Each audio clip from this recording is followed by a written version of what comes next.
লখিমপুৰ জিলা ঘাৰমুৰা ক্ষুদ্ৰ প্ৰাথমিক স্বাস্থ্য কেন্দ্ৰ জিলাখনৰ ডায়েৰিয়া প্ৰতিৰোধ অভিযান 2025ৰ শুভাৰম্ভণি কৰা হয়। এই ডায়েৰিয়া প্ৰতিৰোধ অভিযান ৰাজ্যৰ বিভিন্ন প্ৰান্তৰ লগত লখিমপুৰ জিলাতো 25 আগষ্টলৈ চলিব।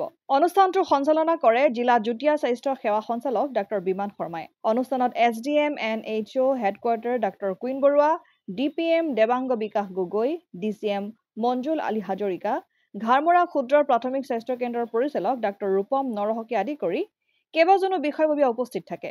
এই অনুষ্ঠানতে ডায়েৰিয়া প্ৰতিৰোধৰ বাবে কেনেকুৱা ব্যৱস্থা গ্ৰহণ কৰা হয় তাৰ ওপৰত বিতংভাৱে আলোচনা কৰা হয়। সমগ্ৰ অসমৰ লগতে আজি আমাৰ লখিমপুৰ জিলাতো ষ্টপ ডায়েৰিয়া কেম্পেইন আৰম্ভ হৈছে আজিৰ পৰা 10 জুলাই তাৰিখৰ পৰা আৰু এইটো প্ৰগ্ৰাম আমাৰ 25 আগষ্টলৈকে চলিব আৰু ইয়াতে আমাৰ যিসকল 5 বছৰ তলৰ শিশু আছে প্ৰায় 1 লাখৰ ওপৰ 1,12,000 মান শিশু আমাৰ আছে 5 বছৰ তলৰ। এই কেম্পেইনৰ সময়ছোৱাত আশা বাইদেউসকলে আমাৰ যি আশা কৰ্মীসকল আছে তেওঁলোকে প্ৰত্যেক ঘৰে ঘৰে গৈ পেলাই যিমান 5 বছৰ তলৰ শিশু আছে প্ৰত্যেকটো ফেমিলিকে একোটাকৈ ORS পেকেট দিবগৈ আৰু যিসকলৰ ডায়েৰিয়া চিনাক্ত হয় সেইসকলৰ ট্ৰিটমেণ্টৰ ব্যৱস্থা কৰিব আৰু কেনেদৰে আমি ডায়েৰিয়াৰ প্ৰতিৰোধ কৰিব পাৰোঁ সেই বিষয়ে এৱাৰনেছ কেম্পেইন কিছুমান বা সভা কিছুমান অনুষ্ঠিত কৰিব। 10-15 ঘৰ গোট খুৱাই পেলাই গাঁৱত তেনেকৈ এটা পৰিৱেশ ৰচনা কৰিব আৰু যিখিনি আমাৰ ডায়েৰিয়া নোহোৱাৰ কাৰণে প্ৰতিৰোধৰ ব্যৱস্থা যিখিনি আমাৰ আছে ধৰক একদম শিশু এটি জন্মৰ পৰাই 6 মাহলৈকে এক্সক্লুচিভ ব্ৰেষ্ট ফিডিং কৰাব লাগে, তাৰপিছত কেনেদৰে কমপ্লিমেণ্টাৰী ফিডিংবিলাক দিব লাগে এই বিষয়ে আমাৰ মাতৃসকলক আশা বাইদেউসকলে ধাৰণা দিব আৰু বিশেষকৈ খোৱাৰ আগত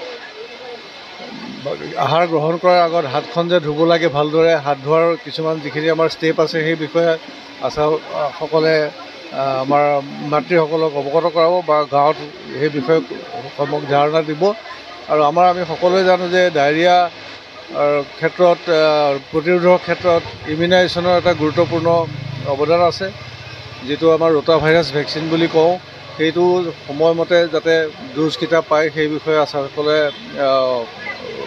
গাঁৱত গৈ পেলাই প্ৰতিটো পৰিয়ালক অৱগত কৰাব আৰু আমি জানো যে আমাৰ যিসকল 5 বছৰ তলৰ শিশু আছে সকলোৰে তাৰ ভিতৰত মৃত্যুৰ যিটো কাৰণ 5 বছৰ তলৰ শিশু তাৰ ভিতৰত ডায়েৰিয়াটো এটা অন্যতম ৰোগ।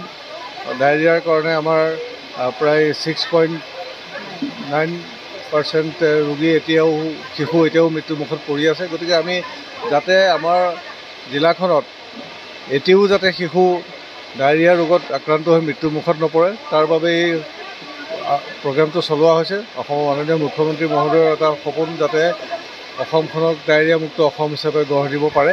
গতিকে আমিও সকলোৱে স্বাস্থ্যকৰ্মীসকল প্ৰত্যেক স্বাস্থ্য অনুষ্ঠানৰ লগত জড়িত থকা সকলো কৰ্মীয়ে এই প্ৰজেক্টটো এই যিটো 1.5 মহীয়া এটা প্ৰগ্ৰামত আমি সকলোৱে অংশগ্ৰহণ কৰি যাতে আমাৰ দেশখনক আমাৰ জিলাখনক যাতে ডায়েৰিয়ামুক্ত কৰিব পাৰোঁ তাৰ ওপৰত আমি সকলোৱে যত্ন ল'ম। Thank you. লখিমপুৰৰ পৰা ৰাহানুদ্দিন আহমেদৰ ৰিপৰ্ট, অসম আদিত্য।